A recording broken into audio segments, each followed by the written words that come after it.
JavaScript is syntactically a member of the C family. We've got identifiers which can start with letters or underbars or dollar signs. I recommend not starting or ending your property names with underbars or dollar signs, but they seem to be really popular. Dollar sign was added to the language for the benefit of machines, for macro processors and code generators, things that wanted to be able to create names and be guaranteed they wouldn't conflict with your names, that they could use a dollar sign and that made them safe. Unfortunately, some kids found out that you could have a function called dollar and went crazy with it. So dollar functions are all over the place now.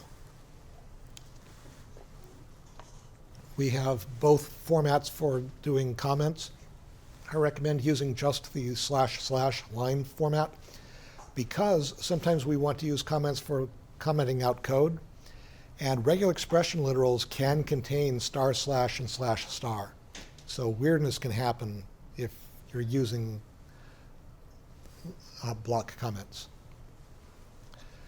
We have the same set of operators that you would expect to see in a C-like language. A few of them work a little bit differently that you need to be aware of.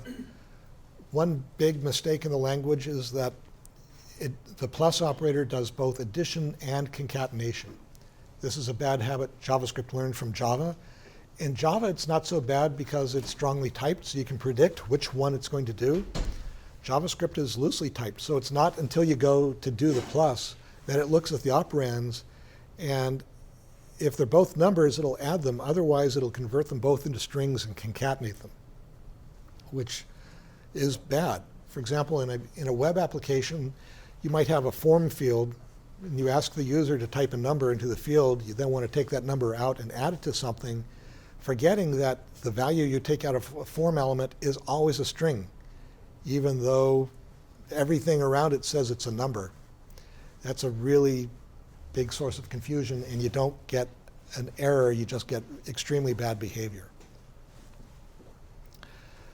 So we can use the plus unary operator to convert strings into numbers, and so you'll often want to do that as a defensive thing. If you've got a value and you want to add it, and you're concerned that it might not be a number, you can coerce it to be a number before you do the addition. But if you do that, I recommend putting parens around it, because otherwise you end up with two pluses next to each other, which can look like another problem.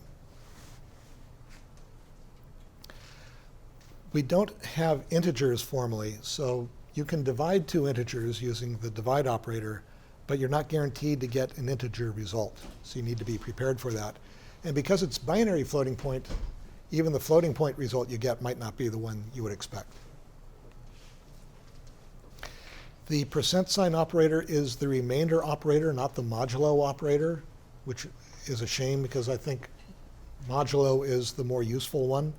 The difference is in which sign it uses. We already talked about double equal and the problems with it. I recommend you always use triple equal instead, just because there's so many weirdnesses in it, things that are unexpected. There's a meme on YouTube called WAT, W-A-T. Has anybody seen WAT? Yeah, it's a crack up, right? And mostly it's playing fun with this. You know, they take two things which are wildly different and double equal them and it says true, and they go WAT, and they get a big laugh. So don't use double equal.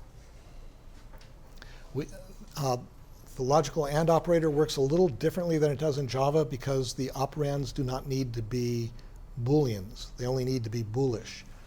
So if the first operand is truthy, the result is the value of the second operand. Otherwise, it's the result of the first operand.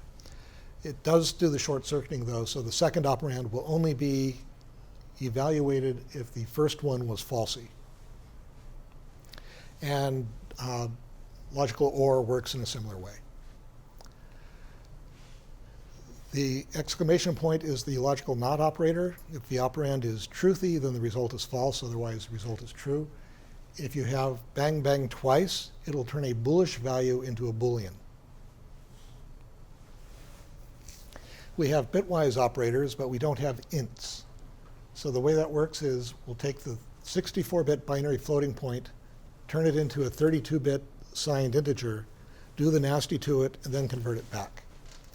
So in some languages, you'll see people doing a shift because they think it's going to be faster than a multiply. You shouldn't do that even in those languages, because compilers are smart enough. You should write the thing that you intend so that someone reading the program will know what's supposed to be happening. The compiler will sort out the fastest way to do it. But in this language, definitely, you're not going to get any speed improvement by doing the wrong one.